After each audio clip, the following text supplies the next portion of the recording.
Dear students, आज हम chapter number 3 करने लगे हैं जिसका नाम है मैट्रिसेस। मैट्रिसेस के मुतालिक आप पिछली क्लासेस में, अपनी प्रीवियस क्लासेस में काफ़ी कुछ पढ़ के आए हैं, काफ़ी हद तक आपको इसका पता है।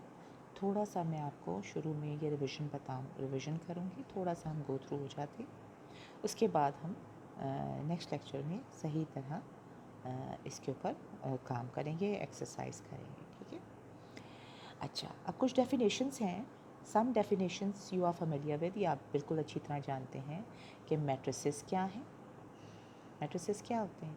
बहुत सारे नंबर्स जिनके दरमियान कोई ना कोई हमें कोई काम करना होता है या रब पाया जाता है, उनको हम इन ब्रैकेट्स के अंदर लिख लेते हैं, एक तरतीब से ब्रैकेट्स के अंदर लिख लेते हैं। ठीक है जी, एक तरतीब से नंबरों को रख लेते हैं और वो नंबरों की तरतीब जो है वो हम बिगाड़ेंगे तो ज़ाहिर है हमारी सारी तरतीब बिगड़ जाए। ठीक है, तो ये आपको सारा पता है कि ये वाले जो वर्टिकल अंदाज में जो नंबर्स लगे हुए होते हैं उनको कहते हैं कॉलम्स, और जो स्ट्रेट हॉरिजॉन्टल लाइंस में होते हैं इनको हम कहते हैं रोज़। ठीक है, और मैट्रिक्स का ऑर्डर क्या होता है कि नंबर ऑफ़ रोज़ को हम नंबर ऑफ़ कॉलम्स से के साथ क्रॉस के साथ इस तरह रख देते हैं। ठीक है, तो फिर वो हम ऑर्डर कहलाता है। मसलन अगर ये जो मैंने मैट्रिक्स बना के आपको दिखाया है, इसमें 3 रोज़ हैं, ठीक है, और 3 कॉलम्स हैं, तो चुनाचे हम अगर इस मैट्रिक्स का नाम मैं ए रखती हूँ तो इसका ऑर्डर क्या होगा? इसका ऑर्डर होगा 3 क्रॉस 3, इस तरह करके लिखेंगे। This will be its order and the name of the matrix will be A. और अगर लिखा जाएगा तो इसके जो नंबर्स होंगे वो हम इधर लिखेंगे, मसलन 1 2 3 4 5 6 7 8 9। ठीक हो गया, ये सब कुछ आपको करना है। फिर आ जाता है जी upper triangular and lower triangular matrix. ये सबसे पहले तो हम बात करेंगे इसकी अपर ट्रायंगुलर या लोअर ट्रायंगुलर मैट्रिक्स का मतलब। अब अगर एक ये सारी चीज़ें अब स्क्वायर मैट्रिक्स से रिलेटेड होंगे। स्क्वायर का मतलब जिसके रोज़ और कॉलम्स की नंबर जो है वो बराबर हो, वो मैट्रिक्स स्क्वायर मैट्रिक्स कहलाता है। ठीक है, और रेक्टेंगुलर क्या होगा? ज़ाहिर है उसकी रोज़ और कॉलम्स यानी लंबाइयाँ और चौड़ाइयाँ डिफरेंट होंगी तो वो रेक्टेंगल कहलाएगा, यानी कि जिसके रोज़ और कॉलम्स का नंबर जो है वो एक दूसरे से डिफरेंट होगा। ठीक हो गया। अपर ट्रायंगुलर और लोअर ट्रायंगुलर मैट्रिक्स क्या होगा? अगर एक स्क्वायर मैट्रिक्स है तो आपको पता है कि उसका डायगोनल क्या होगा? एक फर्स्ट कॉलम, फर्स्ट रो और लास्ट कॉलम का लास्ट एलिमेंट जो है वो जब आपस में इनको हम देखे जाएं, वो तमाम एलिमेंट जो इनके बीच में पाए जाएंगे वो कहलाते हैं जनाब डायगोनल मैट्रिक्स। अब डायगोनल मैट्रिक्स के अगर ऊपर सारे नंबर्स पाए जाएं और नीचे सारे ज़ीरो हों तो अपर ट्रायंगुलर मैट्रिक्स, और अगर नीचे सारे नंबर्स डायगोनल के नीचे और डायगोनल पे नंबर्स पाए जाएं और ऊपर सारे खाली हों तो वो लोअर ट्रायंगुलर मैट्रिक्स कहलाता है। ठीक हो गया। उसके बाद डायगोनल मैट्रिक्स क्या होता है? डायगोनल मैट्रिक्स होता है कि अगर किसी मैट्रिक्स के डायगोनल के ऊपर ही सिर्फ एलिमेंट्स, चाहे प्रिंसिपल डायगोनल ये फर्स्ट वाला होता है और जो दूसरा डायगोनल है वो ये वाला होता है। ठीक है, तो जो फर्स्ट डायगोनल यानी फर्स्ट रो का फर्स्ट एलिमेंट से जो स्टार्ट होता है वो डायगोनल जो है वो अगर सिर्फ डायगोनल के ऊपर एलिमेंट्स पाए जाएं, चाहे प्रिंसिपल डायगोनल के ऊपर चाहे दूसरे के ऊपर, और बाकी सारे एलिमेंट्स ज़ीरो हों तो वो कहलाता है जनाब डायगोनल मैट्रिक्स। मसलन अगर 1 2 3 लिखा हुआ है और 0 0 0 0 0 0 तो this is a diagonal matrix. Similarly इसके प्रिंसिपल डायगोनल के बजाय अगर दूसरे डायगोनल पे नंबर्स मौजूद हैं तो भी ये डायगोनल मैट्रिक्स है। आइडेंटिटी मैट्रिक्स क्या होता है? आइडेंटिटी मैट्रिक्स एक स्क्वायर मैट्रिक्स होता है जिसके प्रिंसिपल डायगोनल के ऊपर 1 एलिमेंट होता है और बाकी सारे एलिमेंट जो हैं वो ज़ीरो होते हैं। ठीक है, इसको हम आइडेंटिटी कहते हैं। आइडेंटिटी मैट्रिक्स या स्क्वायर मैट्रिक्स के चूँकि रोज़ और कॉलम्स बराबर होते हैं तो स्क्वायर मैट्रिक्स के भी ऑर्डर को अगर रिप्रेजेंट करना हो तो सिर्फ किसी रो का नंबर लिख दिया जाए, यानी ये वाला अगर identity matrix it's a square matrix, इसको मैं I3 लिखूंगी तो इसका मतलब होगा 3 क्रॉस 3 आइडेंटिटी मैट्रिक्स। अगर जो मैंने ऊपर A लिखा था उसको मैं A3 लिख देती तो उसका भी मतलब था ये स्क्वायर मैट्रिक्स है और इसका ये डायगोनल है। ठीक है,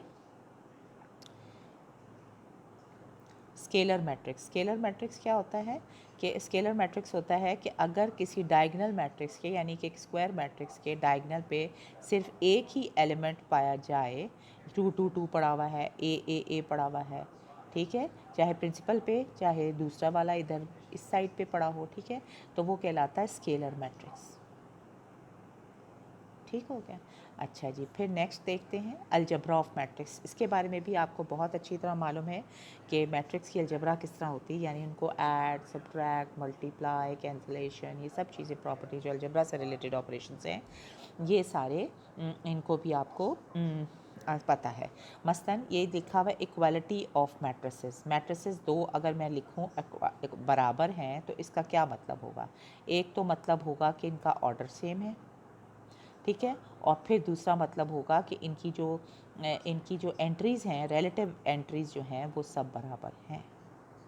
ठीक हो गया। ज़ीरो मैट्रिक्स क्या होता है? एक स्क्वायर मैट्रिक्स जिसके के सारे एलिमेंट्स ज़ीरो हों, ठीक है, वो मैट्रिक्स कहलाता है ज़ीरो मैट्रिक्स। ठीक है, खाली ज़ीरो नहीं बल्कि ज़ीरो मैट्रिक्स।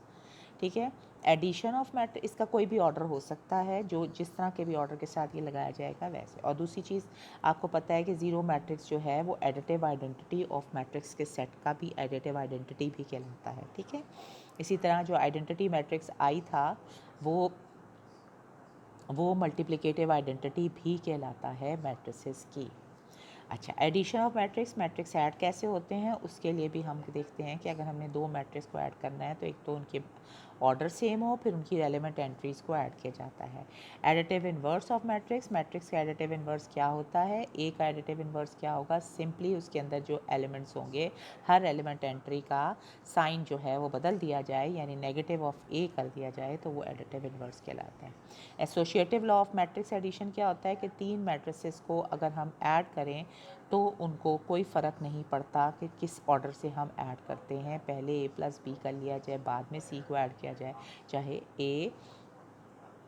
ए को ऐड किया जाए बी प्लस सी के एडिशन के साथ, तो सेम होता है। Set of matrix is abelian group. Abelian group क्या होता है? ग्रुप की प्रॉपर्टीज़ क्या थी कि ग्रुप जो है वो बेसिक सारी प्रॉपर्टीज़ अगर ओबे करे, यानी क्लोज्ड भी हो, कोई सेट क्लोज्ड भी हो, ठीक है, एसोशिएटिव प्रॉपर्टी भी होल्ड करे उसमें, उसकी एडिटिव आइडेंटिटी या एडिटिव या मल्टीप्लिकेटिव आइडेंटिटी जो भी हो, ठीक है, एडिटिव अगर विद रिस्पेक्ट टू एडिशन हम कर रहे हैं तो एडिटिव आइडेंटिटी भी उसकी एग्जिस्ट करे, ठीक है, और उसके इन्वर्सेस भी एग्जिस्ट करें, ठीक है, तो वो एक चीज़ जो है वो सेट जो है वो ग्रुप कहलाता है, ये आपको पता था, ठीक है, और ग्रुप कहलाता है। और अबिलियन कब होगा? कि अगर वो ग्रुप जो है उसके अंदर उसके जो एलिमेंट्स हैं, यानी मैट्रिसेस, जिसकी मैट्रिसेस की हम बात कर रहे हैं, तो मैट्रिसेस जो हैं वो क्लोज्ड भी होते हैं, यानी उन दोनों का दो मैट्रिसेस का एडिशन अगेन मैट्रिक्स ही आता है। एसोशिएटिव प्रॉपर्टी भी वो होल्ड करते हैं कि उनको एडिशन किया जाए तो उनका ऑर्डर इररिस्पेक्टिव होता है कि किस ऑर्डर से उनको ऐड किया जा रहा है। और एडिटिव आइडेंटिटी भी मैट्रिसेस की होती है, आपको पता है ज़ीरो होती है, इसका कोई भी ऑर्डर हो सकता है, ठीक है। अच्छा, फिर इन्वर्सेस जो हैं, एडिटिव इन्वर्सेस, आपको पता है कि मैट्रिक्स का एडिटिव इन्वर्स किस तरह बनाया जा सकता है? सिंपली वो मैट्रिक्स ही रहता है, उसका नेगेटिव कर दिया जाए, ठीक है। तो फिर ये मैट्रिसेस ये सारी प्रॉपर्टीज़ तो ओबे करते हैं कि क्लोज्ड भी हैं, एसोशिएट भी करते हैं, एडिटिव आइडेंटिटी भी इनके पास है और इन्वर्सेस भी हैं, इनकी एडिटिव आइडेंटिटी भी है, उनके इन्वर्सेस भी हैं, तो ये ग्रुप बन जाते हैं। अब matrices with respect to addition group तो हैं ही, ठीक है ना, यानी group with respect to addition तो वो ग्रुप हैं ही मैट्रिसेस जो हैं, अगर मैट्रिसेस को मैं एम से कहती हूँ। अबिलियन कब होते हैं? कि अगर वो उनके अंदर कम्यूटेटिव लॉ भी होल्ड करे। अगर commutative law of matrix addition क्या होगा? यानी ए प्लस बी को कोई फ़र्क ना पड़े अगर बी प्लस ए कर दिया जाए, और ये बात उनके अंदर ट्रू है एडिशन की रिस्पेक्ट से, इसलिए हम इसको कहते हैं कि matrices are abelian group under addition, ठीक है। फिर सब्ट्रैक्शन ऑफ मैट्रिसेस को अगर सब्ट्रैक्ट करना पड़े तो आपको असल में क्या करना होता है? आपको एक्चुअली एडिशन का ही रूल ओबे होगा, सिर्फ बी का एडिटिव इन्वर्स जिसका भी है वो लगा दिया जाएगा और ऐड कर दिया जाएगा, यानी कि फिर लॉ वही है कि इनके ऑर्डर्स सेम होने चाहिए, और जिसको सब्ट्रैक्ट करना है जिस मैट्रिक्स को, उसका साइन बदल के आप एडिशन के रूल के जरिए इसको ओबे करा सकते हैं, ठीक हो गया। अच्छा, फिर थर्ड पे अलजबरा का नेक्स्ट बात करते हैं हम, ठीक है, इसकी, तो वो है कि जनाब मल्टीप्लिकेशन ऑफ मैट्रिसेस। अब मैट्रिसेस की मल्टीप्लिकेशन का आपको जो करना होता है ख्याल, वो ये होता है कि मैट्रिसेस मल्टीप्लाई होते हैं क्रॉस वाले, मतलब स्क्वायर मैट्रिसेस भी मल्टीप्लाई हो सकते हैं और रेक्टेंगुलर भी हो सकते हैं। कंडीशन क्या होती है कि जिन मैट्रिसेस को हमने मैट्रिक्स को हमने मल्टीप्लाई करना है उनके ऑर्डर के बारे में हमें ख्याल रखना चाहिए कि अगर हमने प्रोडक्ट जो है वो जो मल्टीप्लिकेशन है वो मैट्रिसेस का ऑर्डर के ऊपर बहुत डिपेंड करता है। यानी अगर आपको बी और ए को प्रोडक्ट करना है तो इम्पॉर्टेंट बात है कि आपने किस ऑर्डर से करना है, ये चीज़ आपको बहुत ज़रूरी होती है। ठीक है, अगर आपको ए से बी प्रोडक्ट करना है तो उसके लिए कंडीशन क्या होगी कि column of the first should be equal to the columns rows of the second. अगर ऐसी बात हो जाए तो मल्टीप्लिकेशन के कंफर्म किया जा सकता है और मल्टीप्लाई किया जा सकता है। ठीक है, और आंसर क्या आता है कि फिर मल्टीप्लिकेशन होगी और एक ऐसा मैट्रिक्स आपको दोबारा हासिल होगा, यानी दोबारा हासिल होगा जिसके ऑर्डर जो होगा वो पहले मैट्रिक्स का रोज़ होंगी और दूसरे मैट्रिक्स के कॉलम्स होंगे। ठीक है, तो मल्टीप्लाई मैट्रिसेस कब होते हैं? मल्टीप्लाई मैट्रिसेस के लिए आपको कंडीशन देखनी पड़ती है। ठीक हो गया, और कंडीशन देखनी पड़ती है कि जिस तरतीब से, एक तो ऑर्डर मैटर करता है, इसका मतलब दूसरा क्या निकल रहा है कि मैट्रिसेस की मल्टीप्लिकेशन जो है वो कम्यूटेटिव लॉ ज़रूरी नहीं कि होल्ड कराए। यानी A B can not be may or may not be equal to B A. ठीक है, अब इसी तरह तरतीब से देख लें कि अगर ए का ऑर्डर m क्रॉस n था तो पहले तो ऑर्डर को अगर सेटिस्फाई कराते हैं, हम देखते हैं कि rows columns of the first should be equal to the rows of the second, तो ये मल्टीप्लाई हो जाएंगे। ठीक है, मल्टीप्लाई कैसे करना है वो भी बताते हैं, आपको आता भी है। और अगर b क्रॉस ए, अगर हम यही नहीं मैट्रिसेस को ले लें, b क्रॉस ए करना पड़े तो वो पॉसिबल नहीं होगा। ठीक है, तो हम कह सकते हैं कि मल्टीप्लिकेशन और मैट्रिसेस जो हैं वो कम्यूटेटिव लॉ को होल्ड नहीं कराते। तो फिर दूसरी तरफ से हमें पता चल जाएगा कि मल्टीप्लिकेशन और मैट्रिसेस ग्रुप तो हैं। ग्रुप का मतलब ये क्लोजर प्रॉपर्टी, यानी इनको जब प्रोडक्ट होगा तो अगेन अ मैट्रिक्स आएगा। मल्टीप्लिकेटिव आइडेंटिटी भी हमारे पास है। ठीक है, और इन्वर्स भी हम मैट्रिक्स का जो आएगा वो इन्वर्स ही आता, मैट्रिक्स ही आता है, लेकिन उसको भी निकालने का तरीका इन्वर्सेस भी हैं, एसोसिएटिव प्रॉपर्टी, मतलब ग्रुप तो होते हैं मैट्रिसेस मगर अबिलियन नहीं होते विद रिस्पेक्ट टू मल्टीप्लिकेशन।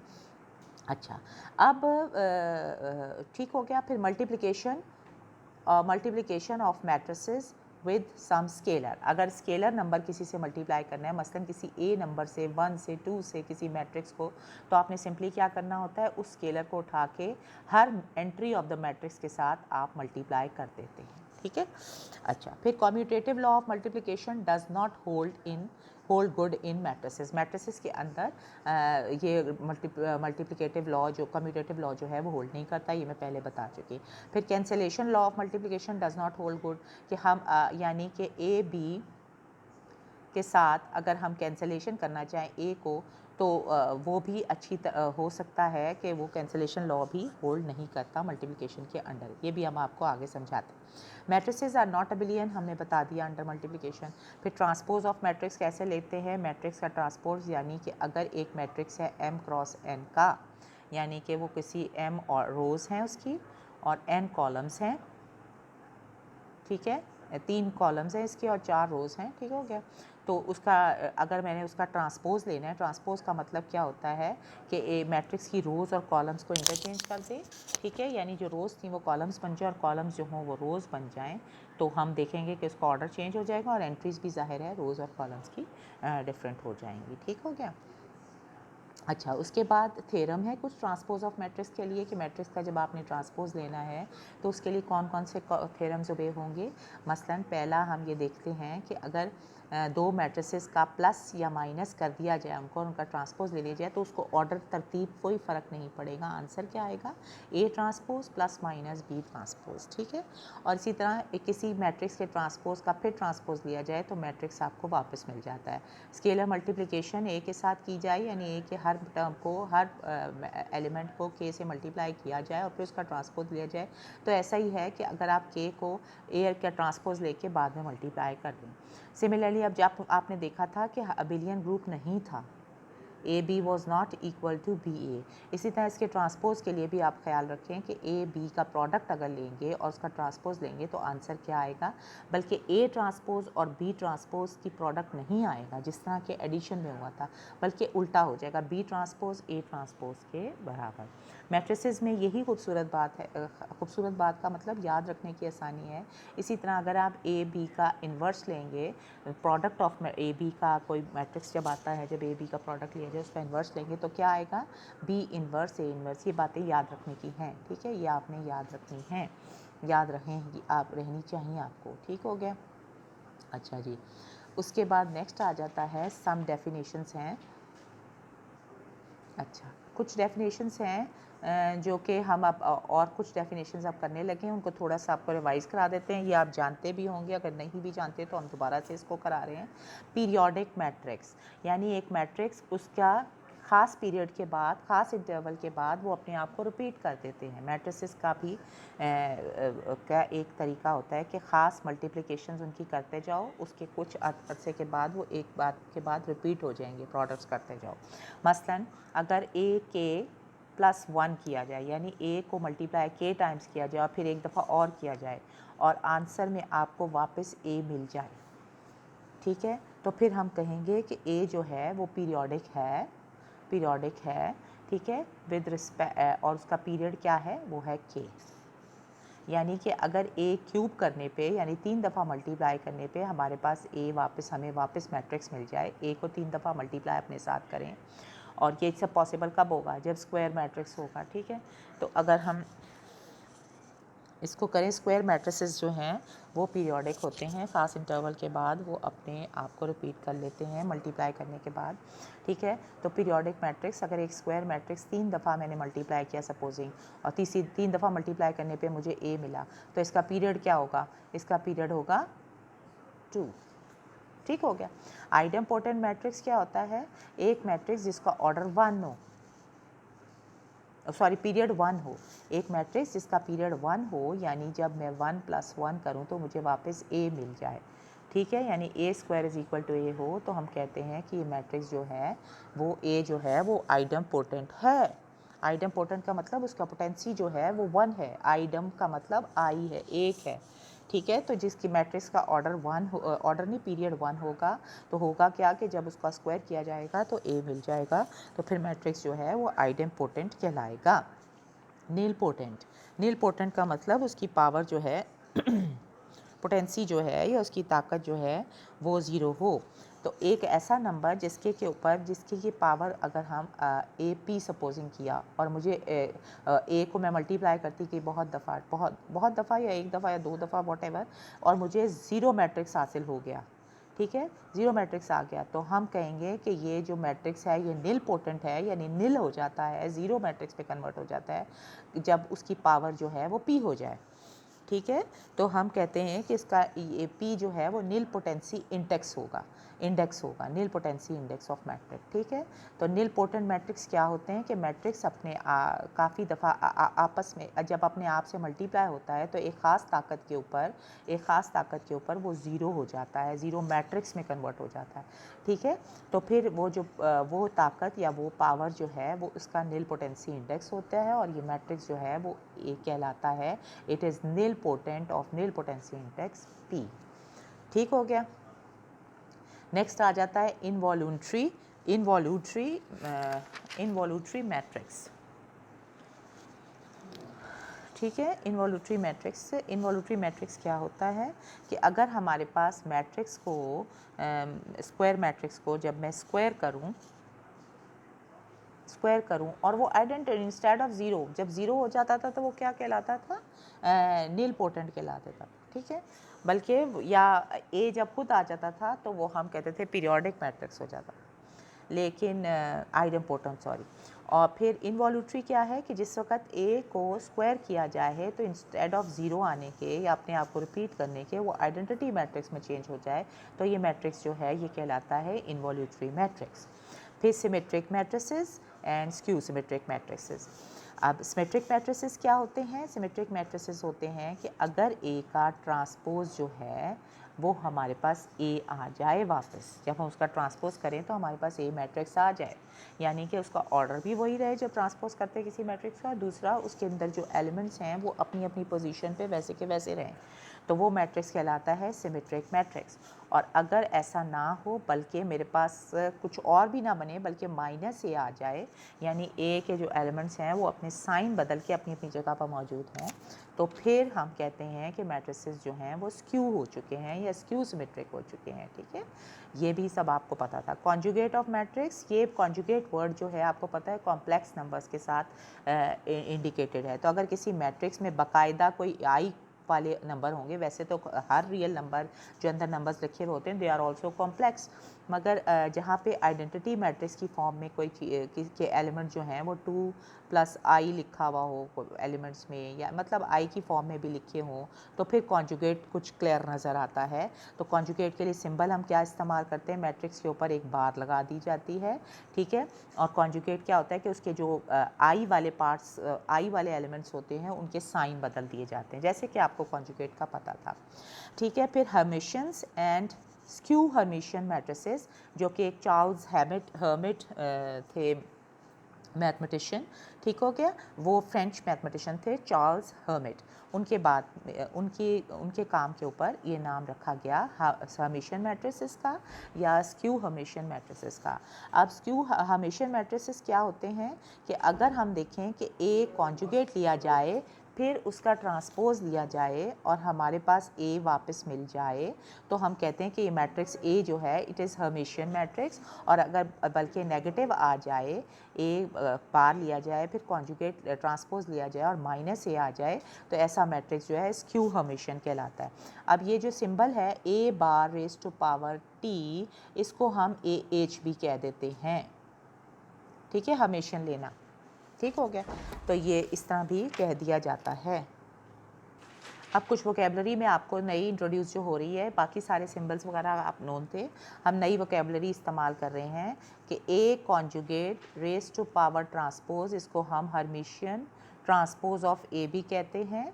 ठीक है, और इसको हम ए रेज़ टू पावर 8 से भी कहते हैं, hermitian transpose of A, hermitian transpose of A भी इसको कहते हैं, और ए 8 से भी डिनोट करते हैं। कुछ थ्योरम्स हैं जो हम बताते हैं कि जब ए बी का हर्मिशियन लिया जाए, दूसरे लफ्ज़ों में ए बी का प्रोडक्ट उसका कॉन्जुगेट लेके उसका ट्रांसपोज लिया जाए और हमारे पास वापस आ जाता है बी एच और ए एच, यानी कि बी बार ट्रांसपोज इंटू ए बार ट्रांसपोज। ये कुछ थ्योरम्स हैं जो कि आपने याद रखने हैं, प्रूव करने पड़ें तो आप छोटे छोटे एग्जांपल्स लेके 2x2 या 3x3 और उससे भी आप प्रूव कर सकते हैं।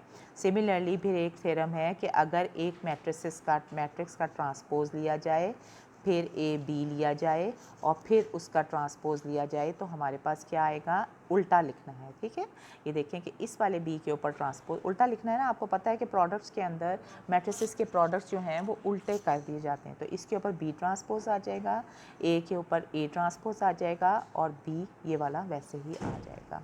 सिमिलरली हर्मिशियन की बात हम अगर करें तो हम कहते हैं बी हर्मिशियन का मतलब B Hermitian dot A B के साथ प्रोडक्ट किया जाए और फिर ट्रांसपोज लिया जाए, तो होगा क्या, इसकी वजह से बी ट्रांसपोज आ जाएगा, ए ट्रांसपोज आ जाएगा और हमारे पास